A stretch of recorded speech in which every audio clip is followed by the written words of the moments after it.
Whoa. What's going on, Draw? Are you trying to copy me or something? Yeah. I've got evidence of being way ahead of you in this department. So Hey, this is a high maintenance, low maintenance look. That's what I realize. It's I have a haircut every day, but everyone thinks you just rock up that way. So yes, wait, a haircut every day. every day. This is a high Yeah, no, maintenance look. I'm lazy. I'm not doing it every few months. All right, you want to kick off or you want me to kick off? You want to say hello to my new friend, Oh, who's your new friend? Yeah, Mister Optimus? you're such a Lego nerd, aren't you? I don't think I'm nerd. I think I'm a Lego Coolio. But okay. Okay. I mean, Excellent. Well, I'm sorry I didn't notice that. I'll make sure I'm observing behind you more often yeah. with You your should. color-coded bookshelf. So yeah. Yeah. We have flowers. Let's get going. It's been a busy week in AI. I'd like to start with the Apple and Gemini, Yep. Apple Google. So it was talked about in the All-in pods, and I think it's interesting topic. So Apple is rumored to be including Google Gemini in its coming iOS updates, and there's a lot of criticism again at that move in the industry. Chamath Palihapitiya, famous guy from the All-in Pods and Social Capital. Gave a good review, good reference. He says this is an abdication of tech leadership by a tech titan, and it's akin to IBM letting Microsoft run the operating system back in the PC era, which led to the demise of IBM as a computing player. And I like the historical argument. I like, as you know, I'm maybe a Lego buff, but also a history buff. I do like. I think there is parallels in that, in the sense that the engine, the thing that matters in the computing device, was the operating system. It wasn't the hardware. Here, I don't. I'm also raised eyebrows where I saw that Apple is doing that. It makes me wonder. I don't have inside information about Yeah. that. Maybe you do. Just scanning the news, it doesn't look good on Apple, for sure. But whether or not it will play out, I don't buy that it will play out in the same way that IBM, fucked up the PC business back in the 80s. This is a completely different scale of companies with different focus and different capabilities. And frankly, I don't think training LLMs is that hard. I mean, it's very impressive what Google guys did in a year, but let's remember they did it in a year.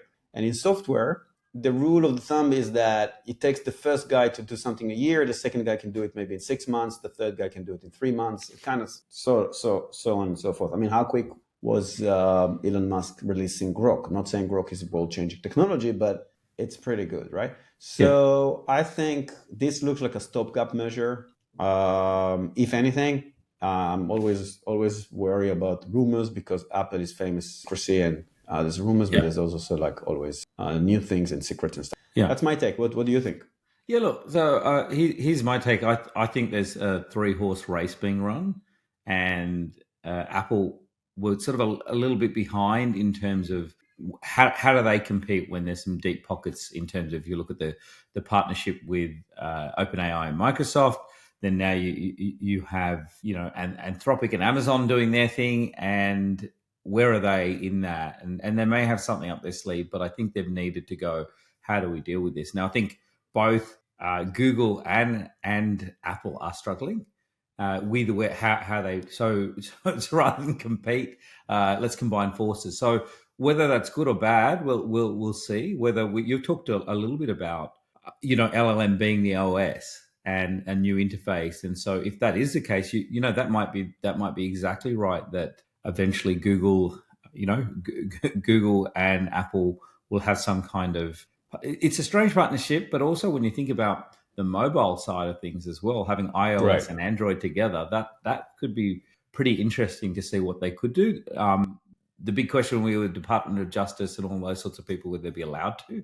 So I think it's interesting to see, but I do think there's a bit of a debate now. These 3 horses, we're also saying about private models, and then also open source models, and I think that's what's going to be interesting to see who is going to sort of be the winner. And on that front, I saw a little article around article called Tiny Titan, and Apple published that research paper, which was about claiming that there's small size AI systems are outperforming things like GPT. Now we've talked about that before, but that is the question: is the future this large models or these small models? What's your sort of thoughts on that as well, where we're going, or is it closed models? And we can touch on some of the benchmarks that are out there now, but this is what I think is being played out a bit, and I'd love to hear what you think as well.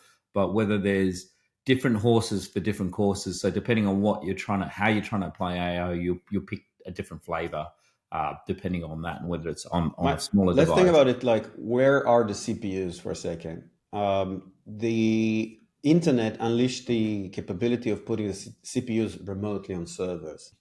If your CPU and hard drive is in your machine here, then the system and technology that controls this machine is the highest value.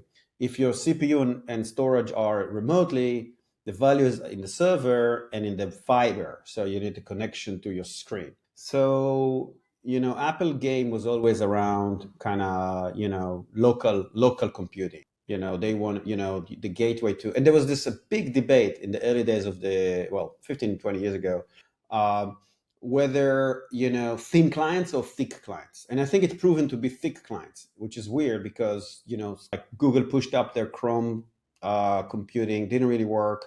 Browser computing, the idea of like, you don't even need an operating system, just everything is a web app, everything is centered around the server. So for 20 years plus, Apple made a gazillion dollars and grew to be the world's biggest company, or second biggest, whatever, always top one, top two. On the back of the bet that computing will stay thick, like the client side computing will be the gate, because that's a gateway.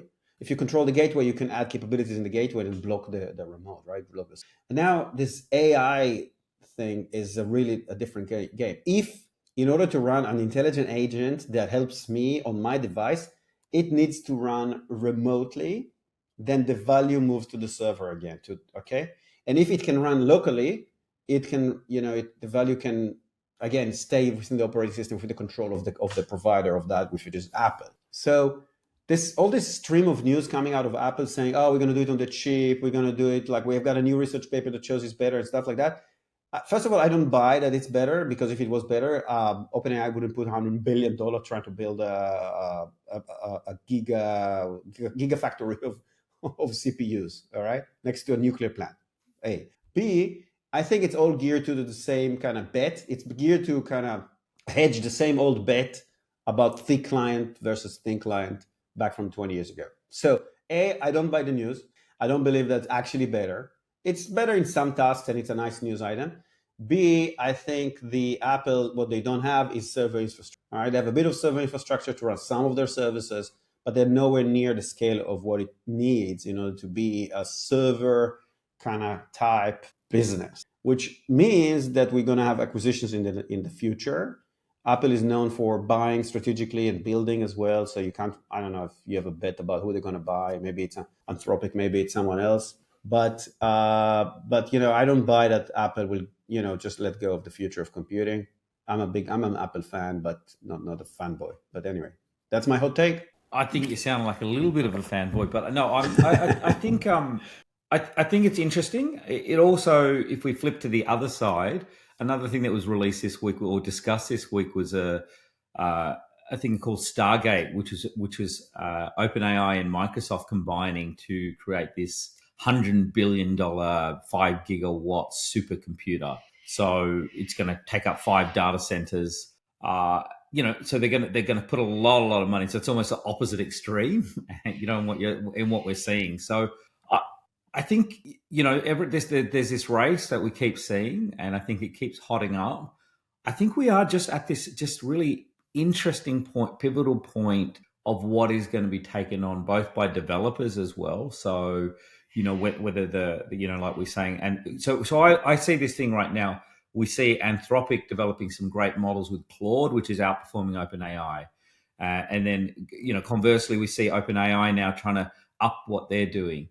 But it's going to be the uptake in that developer community, people that develop solutions, but I do see this thinning out, and so we're only going to see a few players, and who has the money? It's really the tech companies. So if we look at it, what's happening is we have the people that have that vast majority of money is coming from the tech players to go, we want to maintain our our status quo at a minimum, but equally we want to win even more than we have in the past. So this comes back to Sam Altman's $7 trillion for building AI infrastructure. That's kind of the thing that we're seeing, that whoever can win this next few years will have a big lead. And that's what I think this is where this is also going, is people are trying to get that lead to then have this almost AGI like, functionality. And so the question then is, could you develop smaller models? I think you could do that, and we'll see whether, who will do that. But I think this Stargate, a supercomputer, we're going to see, Amazon come out with their thing. Whether the question is whether Google will do the same. So I think it's really, really interesting, and I think you have to be part of this. I think you have to be part of either developing on these platforms, because they're changing so rapidly. And every bit of news I see each week, there's new functionality, and in each of these areas. And if we see like what's happening in Sora this week, we look at what's happening around voice. There's plenty of options for people, and I think that's what's exciting for people that are developing solutions in this space. You talked about the new capabilities coming out.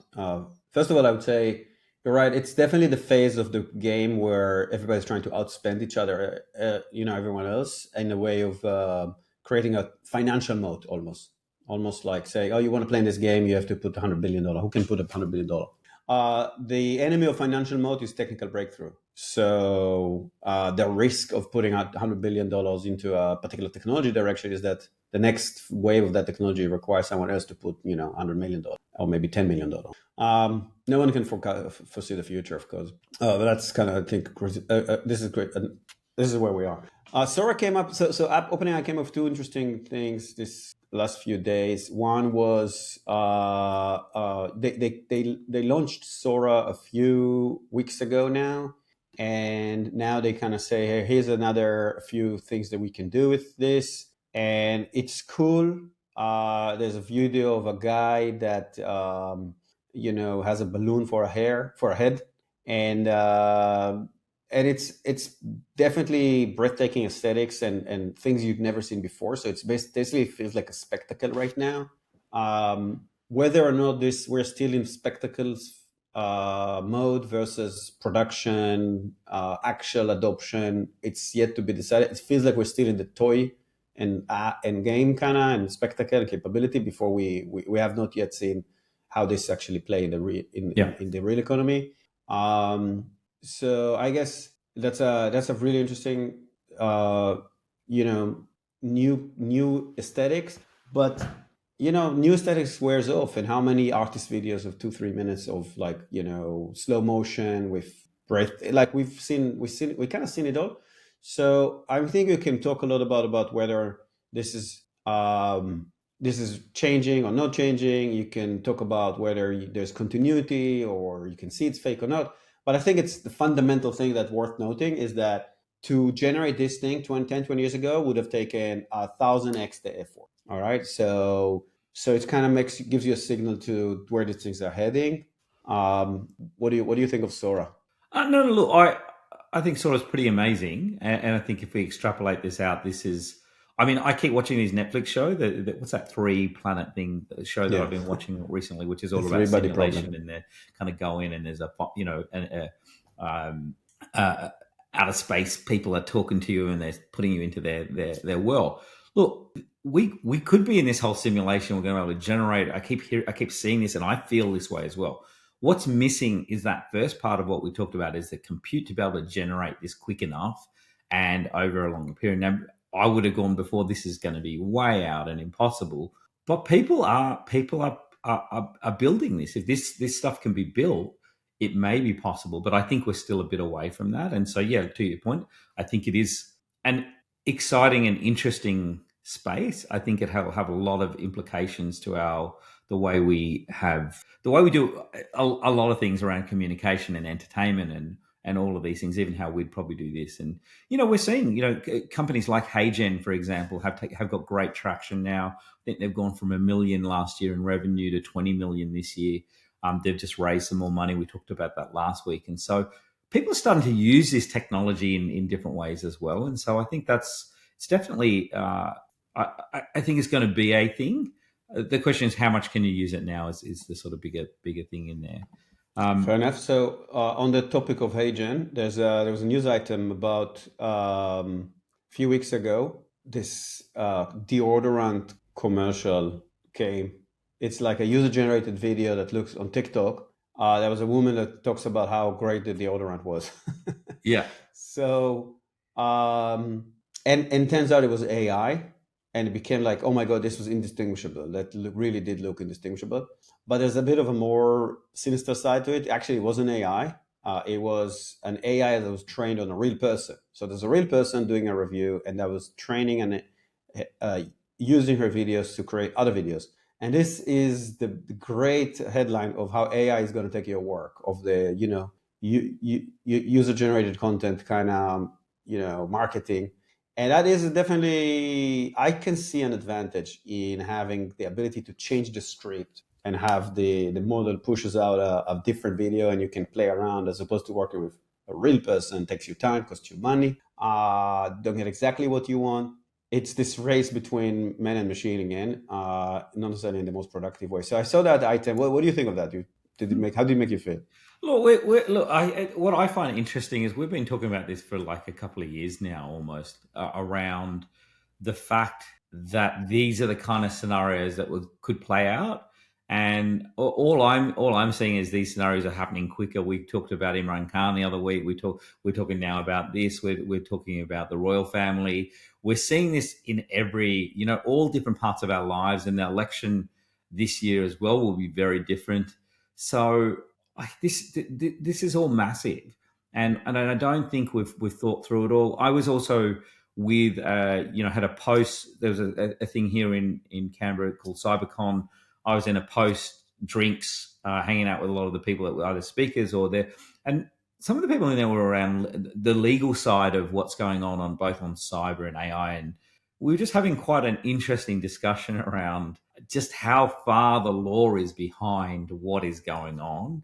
And we struggle to keep up with it in terms of capabilities, but imagine how far the law is. So there's going to be this middle gap where people are doing things which we haven't even legislated against. And so I think this is a bit of the Wild West in how people are going to use this. I think it also means we have to retrain the way we consume information, make decisions, and the whole thing is just huge across all sorts of things. I mean, probably worthwhile just sort of talking a little bit around some of the other things that have been going on around. We sort of see the UK and US this week as well announce a partnership around AI safety and sharing, research and so forth. And so I think we're going to have those standards and have some way of policing and making sure if these things are not what they're meant to be, that there's some way of labeling, or there's tools that are going to sit on top that will auto label things that are AI generated. So look, there's a voluntary way, and then there's a kind of way where people are going to try and be nefarious with the way they do this. But I do think these partnerships, the strategy, or there's got to be some legislation, some global standards around this, and I think that will start to happen. Sadly, the more bad things that happen will come out. Moving on. Hey, moving on to something less depressing. Yeah, no, we sound like we're really sad about it. I am actually excited about all this.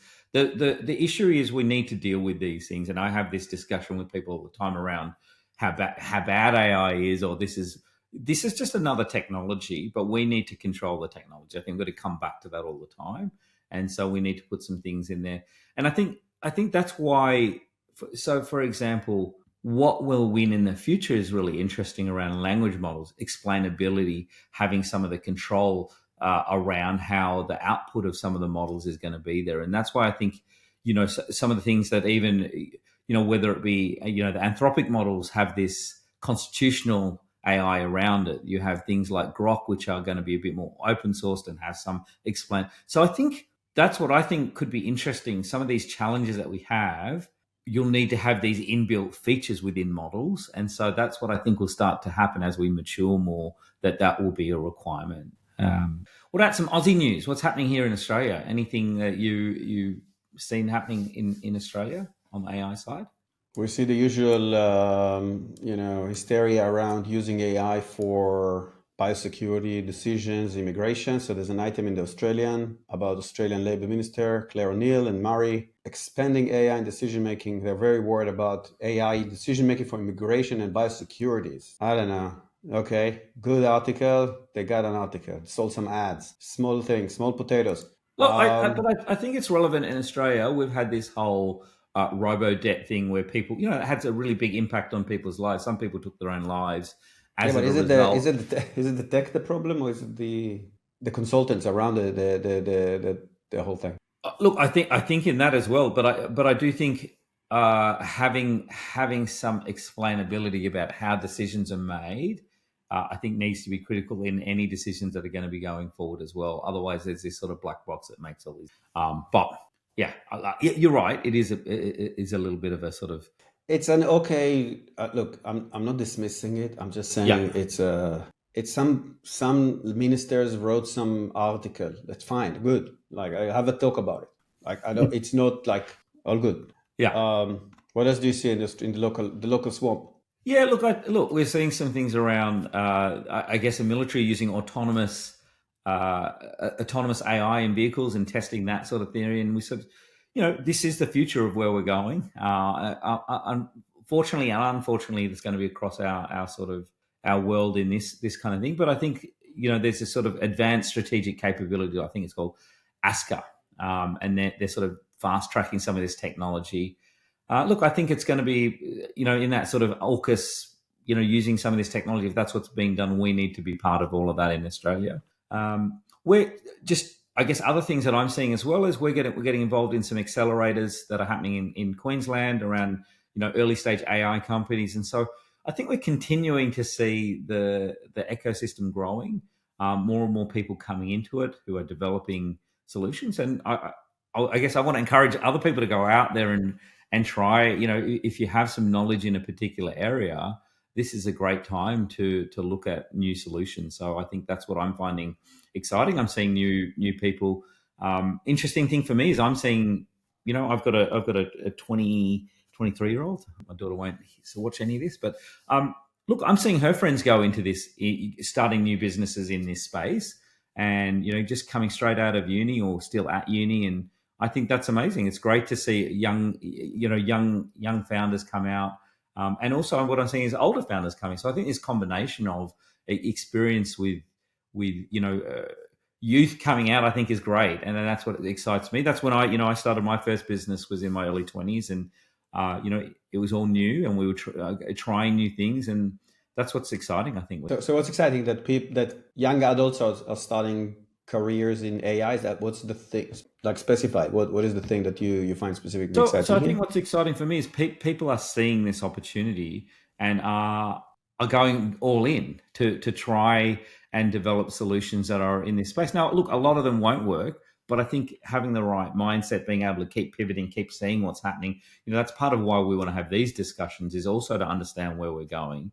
I think if you can keep up with it and keep changing, keep evolving, that's where the opportunity is. And at some point you hit on this what we call product market fit for a solution that becomes like a huge thing. And I think that's what's, to me, is exciting. Every day I feel, we see some really interesting things out there, and that's, I think, what's great about doing what we're doing. So I think in Australia we have taken our time a little bit, but I think it's starting to build up now more and more.